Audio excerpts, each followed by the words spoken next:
ہمیں ریئلائز ہوا کہ ہم کدھر چل رہے ہیں. جب قرآن و حدیث کو اسٹڈی کرنے کی کوشش کی تو پتہ چلا کہ ایک بھی نشانی قیامت کی، ایک بھی نشانی جو بتائی گئی ہے علامات صغریٰ وہ باقی نہیں ہے، ساری کی ساری ہو چکی ہیں. اگر کسی کو کسی اسپیسیفک نشانی کے بارے میں کوشچن ہے تو مجھے بھی بتائیں. اول تو مطلب جو میں نے اسٹڈی کیا ہے مجھے تو تقریباً سب بھی ملی ہیں. تو ایک دن ایک صاحب کہنے لگے آپ تو کہہ رہے ہیں ساری ہو گئی ہیں، پیلے جھنڈے نہیں کہیں سے نکلے. تو میں نے کہا پیلے جھنڈے تو وہ رابعہ ابھی نکلے تھے مصر میں، جب صدر مرسی کی حکومت انہوں نے گرائی تھی تو وہاں پہ پیلے جھنڈے رابعہ کا نشان انہوں نے بنایا تھا اور بڑی احتجاج کی تھی، وہاں سے پیلے جھنڈے نکلے. پھر کیا رہ گیا؟ پھر انہوں نے کہا عربوں میں شرک آ جائے گا، وہ تو نہیں آیا. تو میں نے کہا میں بھی سوچتا تھا نہیں آیا، بلکہ جب میں یہ حدیث پڑھ رہا تھا تو میرے ذہن میں یہ تھا کہ پتہ نہیں عربوں میں شرک پتہ نہیں کب آئے گا. سب سے زیادہ قرآن حدیث وہاں پڑھا جاتا ہے، حرمین شریفین وہاں پہ ہیں، عبادات وہاں پہ ہوتی ہیں، مساجد رمضان میں وہاں بھری ہوئی ہوتی ہیں. تو پتہ نہیں کب ہوگا. اتفاق کی بات ہے کہ میرا نہیں خیال کہ ہفتہ گزرا ہوگا یا کچھ، تو وہ خبر آئی کہ وہ انہوں نے UAE میں مندر بنایا ہے اتنا بڑا اور باقاعدہ نعوذ باللہ اس کی پوجا کر کے انہوں نے اس کی افتتاح کیا. عجیب لگا کہ اتنی جلدی کہ جب آپ حدیث پڑھتے ہیں تو آپ کو لگتا ہے کہ عربوں میں شرک لوٹ آئے گا. پتہ نہیں، یہ تو بہت ہی مشکل بات لگتی ہے. اور ہم نے مطلب ایک ہوتا ہے سالوں گزر جائیں پھر بھی بات ہے، وہ ادھر پڑھا ادھر وہ بات ہوگی. تو ایک بھی نشانی مجھے نہیں ملی. اگر کسی صاحب کو ملی ہے تو مجھے بھی بتائیں. اس کا مطلب ہے علامات صغریٰ ساری پوری ہو گئی ہیں. اب علامات کبریٰ کا وقت ہے. پہلی علامات کبریٰ میں سے پہلی کیا ہے؟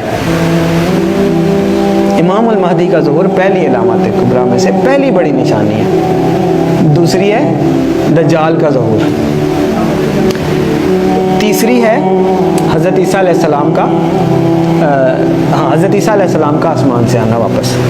چوتھی ہے یاجوج ماجوج. 4 یہ نشانیاں ہیں قیامت کی علامات کبریٰ. پھر 2 اور نشانیاں ہیں، سورج کا مغرب سے نکلنا اور دعوت الارض کا نکلنا. اس لیے کہ آپ صلی اللہ علیہ وسلم نے فرمایا کہ جب دعوت الارض نکل آئے یا سورج مغرب سے نکل آئے پھر کسی کی توبہ قبول نہیں ہے. جو ہے جیسے ہے ویسے ہے، کوئی نیک ہے بد ہے کافر ہے مسلمان ہے مسلم، پھر کسی کی توبہ قبول نہیں ہے. اس کا مطلب یہ ہے کہ یہ جو 2 نشانیاں یہ قیامت قائم ہونے کے واقعات ہیں. وہ تو ایک قسم کی قائم ہو گئی نا قیامت. تو جو نشانی تو وہ ہے کہ آپ الرٹ ہے، نشانی ہے بھائی آنے والی ہے، تیار ہو جائیں. تو جب آ گئی تو پھر تو نہ توبہ ہے نہ کچھ ہے، پھر تو نشانی نہ ہوئی، پھر تو ہو ہی گئی. جب توبہ ہی نہیں قبول اس کے بعد آپ کوئی چینج ہی نہیں ایکسیپٹنس. تو میرے بھائیوں، میرے پاس مطلب وہ اذان دینے والی بات ہے کہ وہ مؤذن اذان دیتا ہے نا، وہ کبھی کوئی 1-2 بندے آتے ہیں، کبھی کوئی بھی نہیں آتا.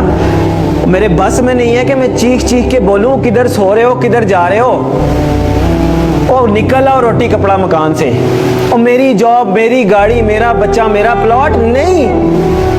اور پتہ نہیں قیامت میں نے آپ لوگوں کو حدیث سنائی ہے، آنکھیں کھولیں. اور پتہ نہیں قیامت میں کتنے سال رہ گئے، شاید ہم پتہ نہیں اگلی جنریشن آئے بھی کہ نہ آئے. اور بعض لوگ کہتے ہیں پتہ نہیں پاگل ہے، سب کو ایسے لگتا تھا قیامت آنے والی ہے. نہیں، حدیث میں آپ صلی اللہ علیہ وسلم نے فرمایا کہ میں اللہ سے امید کرتا ہوں کہ میری امت کو آدھے دن کا وقت تو دے ہی دے گا اللہ تعالیٰ. تو صحابہ نے فرمایا آدھے دن سے کیا مراد ہے؟ تو آپ صلی اللہ علیہ وسلم نے فرمایا 500 سال. اور یہ قرآن سے بھی ثابت ہے کہ اللہ کے ہاں ایک دن ہمارے 1000 دنوں کے برابر ہوتا ہے. تو علامہ سیوطی رحمۃ اللہ علیہ نے اس کی انٹرپریٹیشن میں لکھا ہے کہ اس کا مطلب ہے کہ ایک دن کے بعد 1.5 دن، یعنی کہ پچھلی امتوں کو کسی کو 1 دن ملا، کسی کو آدھا دن ملا، کسی اس طرح، یعنی کسی کی عمر 1000 سال ہوئی، کسی کی 500 سال، مختلف. تو انہوں نے اپنے حساب سے بتایا کہ اس کا مطلب ہے 1 دن کے بعد آدھا دن اس امت کے لیے. یعنی باقیوں کو اگر 1 دن ملا ہے تو اللہ تعالیٰ اس امت کو آدھا دن مزید دے دے گا، باقیوں سے زیادہ تھوڑی سی مہلت دے دے گا. تو 1500 سال ہجری. او بھائی کدھر بیٹھے ہیں ہم؟ 1443 ہی ہے نا. تو گنتی کا حساب لگا لیں، 60 سال پورے نہیں رہتے. میں نہیں کہہ رہا. تو اس کا مطلب یہ ہے کہ تھوڑا سا، میں یہ نہیں کہہ رہا کہ 60 سال میں ہی آ جائے گی. یعنی اللہ تعالیٰ نے اگر آدھے دن کی مہلت دینی ہے، اللہ کی مرضی، تھوڑا بہت آگے پیچھے بھی ہو سکتا ہے. لیکن سمجھنے کی بات ہے کہ ہم بالکل ایج پہ کھڑے ہیں، گرنے لگے نیچے، اور دیکھ پیچھے جا رہے ہیں. وہ کہتے ہیں نا کہ سامان 100 برس کا، پل کی خبر نہیں.